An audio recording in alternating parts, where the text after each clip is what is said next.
pada masalah apa? Masalah keputihan. Dan ini bahas keputihan. Masalah keputihan ni ada ulama yang kata keputihan ni tidak najis. Ada yang kata najis. Jadi kita yang kat bawah ni nak ambil najis ke tak najis? Najis. Sebab apa? Keputihan ni tak najis. Sebab kalau kita mengaji secara sains je, kita ada kalender namanya kalender Bartholin Glanz yang dia merembeskan juga cecair yang menyebabkan dia jadi basuh bahagian kemaluan. Sama fungsinya itu seperti air liur membasahkan mulut dia. Dan ada air liur kering. Dan bila kekeringan berlaku, kadang-kadang kalau air dan sebagainya, maka dia mengental, itu yang dipanggil sebagai keputihan. Tapi ada juga keputihan yang datangnya daripada dalam rahim, dipanggil sebagai sedikit mukus. Itu yang disebut sebagai keputihan yang membatalkan yang main daripada kalender Bartholin Glanz. Itu dekat kita punya bahagian hari-hari kita juga batal.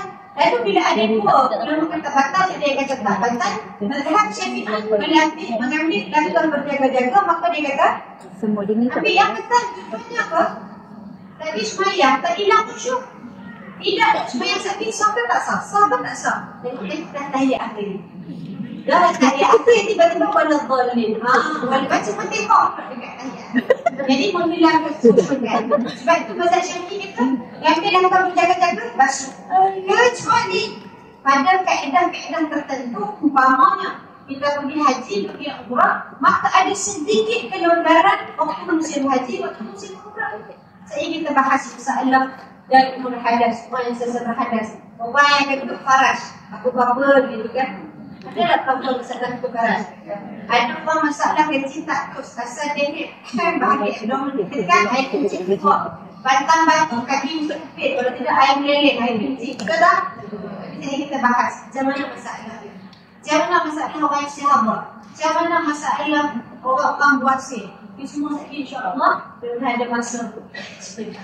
Baik, itu kita sebut secara ringkas. Dan di penghujung ayat itu Allah Ta'ala sebut Inna Allah yuhibbut tawwabin. Itu kita ni dulu, kita jahil, kita tak tahu macam mana sepatutnya kita berdoa. Kita tak tahu disebut oleh Imam An-Nawawi dalam kitab Al-Majmu', sekiranya perempuan itu dia bersih pada waktu kedua, waktu yang disebut sebagai waktu qusur, jika solat jamak diapit. Maknanya waktu kedua waktu apa? Waktu asar dengan waktu isyak. Siapa yang bersih pada waktu kedua, maka dia kena qadha solat pada waktu yang pertama tersebut. Maknanya kalau dia bersih pada waktu asar, dia kena qadha solat zuhur. Kalau dia bersih pada waktu isyak, maka dia kena qadha solat maghrib. Kita tak tahu sebelum ni kan? Dan kita barangkali tak pernah tahu pun. Lalu inilah yang disebut di video ni itu. Inna Allah yuhibbut tawwabin. Allah suka sampai hari ni bangun tahu. Maka balik ni kita usahakan belum qadha. Selebihnya komplit ataupun tidak, kita minta ampun dengan Allah Ta'ala, mudah-mudahan Allah Ta'ala. Itu antara benda yang kita tak puasa. Saya bersih pada waktu subuh. Jadi saya kena qadha dah waktu isyak. Kenal tak? Tak kenal lah pasal apa? Subuh dia tak kapit dengan orang. Saya bersih pada waktu subuh. Jadi saya kena qadha dah waktu subuh. Tak kenal sebab apa? Dia bukan waktu ambitan dia bagi. Dia kena pihak apik dia. Tapi sekiranya puan-puan berincik diri kita tidak kering ataupun tidak, waktu zuhur dah tengok, kemudian waktu asar dia tengok lagi. Bila di zuhur masih ada, asarnya yang dah bersih, ini yang disebut dia kena qadha tadi tu. Tapi sekiranya dia daripada subuh, dia kencing tidak kencing subuh. Daripada subuh dia tak kencing dah hari tersebut. Dia kencing dah pula, dia masuk maghrib tu baru dia tengok. Dia tengok maghrib, dia dah bersih dah. Jadi kalau dia tak tengok zuhur dan asar, maka apa yang perlu dibuat? Dia kena ambil langkah berjaga-jaga, bimbang-bimbang. Sebenarnya dia sudah bersih pada waktu zuhur, tapi kalau dia tidak masuk di air, tak tengok kemaluan dia, lalu apa jadi? Dia kena qadha balik sebenarnya supaya sebelum dia. Sebab itu bak ni, bak yang paling ulama-ulama sebut apa? Bahagian yang paling mengelirukan, bahagian yang paling merugikan itu adalah bahagian daun. Sebab kita di sudut bersama, tapi daun kita berbeza-beza. Lalu macam mana kita nak faham? Perempuan ni perempuan. Kami kita faham dia. Kita ada berapa banyak sebab. Banyak sebab. Nah, banyak sebab. Ada juga.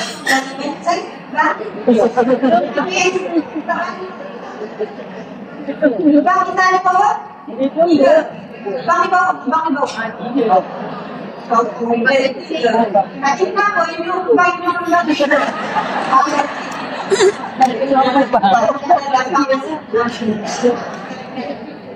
bang di bawah kita ada tiga. Atau namanya bang. Tubur, bang manis. Kan, yang kedua atas sikit bang. Bukan kencing. Kencing. Bang kencing. Abang Faras. Kencing. Faras. Bisain nak. Bang. Kembali bagi. Naik atas sikit bang. Bang kencing. Tepun bang. Ulentra kan. Syarat dipanggil kubur. Kubur dan kubur kita tak akas lah. Saya nak bahas lubang yang ketiga yang kita kenal tu namanya lubang Faras. Daripada lubang Faras perempuan ni yang kedua beberapa pekan. Ada depan perempuan baskeri. Lubang kembali baju tu yang kedua darah, air dan juga angin. Bila dia laju dan lintas. Angin apa yang keluar? Bentuk Faras. Bentuk vagina. Bentuk Faras, bentuk vagina ni jadi bila kita lemah di bahagian lantai pelvis, dah ada pengalaman bersalin, dah ada pengalaman mengandung, dah ada pengalaman ataupun kita sedang ada di fasa menopause menuju ke usia-usia tua, yang kita ada masalah bila abdomen kita ditekan, keluar angin, keluar air, itu yang menyebabkan kita jadi apa? Rasa macam bubble-bubble gitu. Tak kentut, tapi rasa macam kentut. Saya kentut sebab tapi bukan ada lubang belakang, saya kentut ada lubang depan. Namanya kentut Faras. Dalam tekad kentut Faras itu tuan-tuan dua. Yang pertama, sekiranya kentut Faras itu dia tidak menjadi kebiasaan sekali itu je. Dia tak menjadi ikut sekali itu. Maka sekali itu membatalkan wudu, membatalkan solat, dia kena yang. Tapi sekiranya dia menjadi penyakit, ataupun dia biasa keluar, 2-3 hari sekali keluar, ataupun memang ustazah saya dia tak masa dia keluar, ada orang macam tu, maka itu namanya sentiasa berhadas. Jadi bila dia sentiasa berhadas, istilah memang disebut sebagai daimul hadas, bukan yang sentiasa berhadas. Orang yang sentiasa berhadas itu 6 tadi. 6 tadi ni siapa? Tadi kentut Faras. Yang kedua istihadah. Yang ketiga kencing tak terus, ataupun dia panggil kencing tak lawas. Kencing tak lawas. Asal dia nak keluar air kecil. Itu mak-mak sebab itu kita kena hargai mak-mak kita dan bukan senang. Kadang-kadang beranak sampai dia pula dapat penyakit. Ya. Yang ketiga. Yang keempat, wasil. Yang kelima, pakai semua beg. Pakai beg najis. Yang keenam, pakai beg kencing. Urine bag. Jadi, 6 perkara ni kita semua. 6 perkara ni adalah 6 adik-beradik yang kalau dia keluar, puan-puan nak semayang, ada tata cara semayang. Dia tak sama macam orang biasa. Macam mana cara dia semayang? 5 perkara.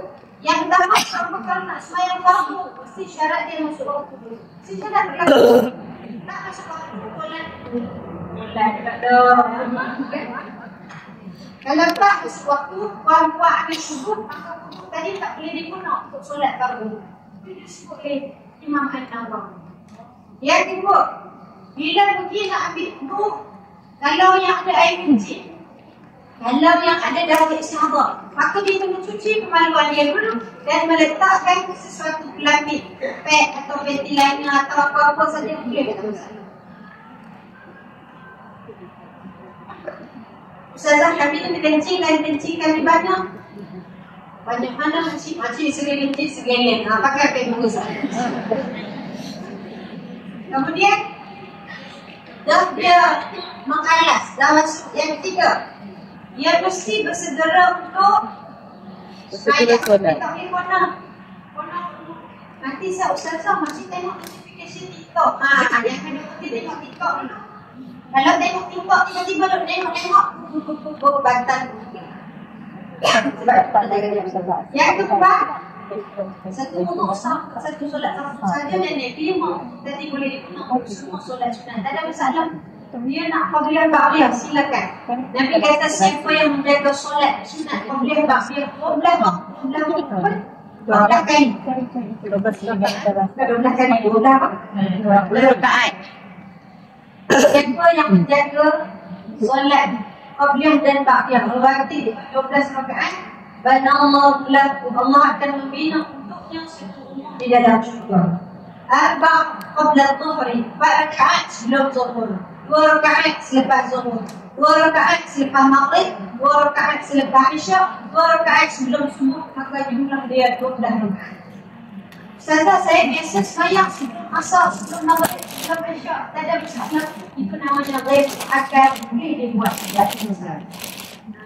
Kita sebut bab solat sunat.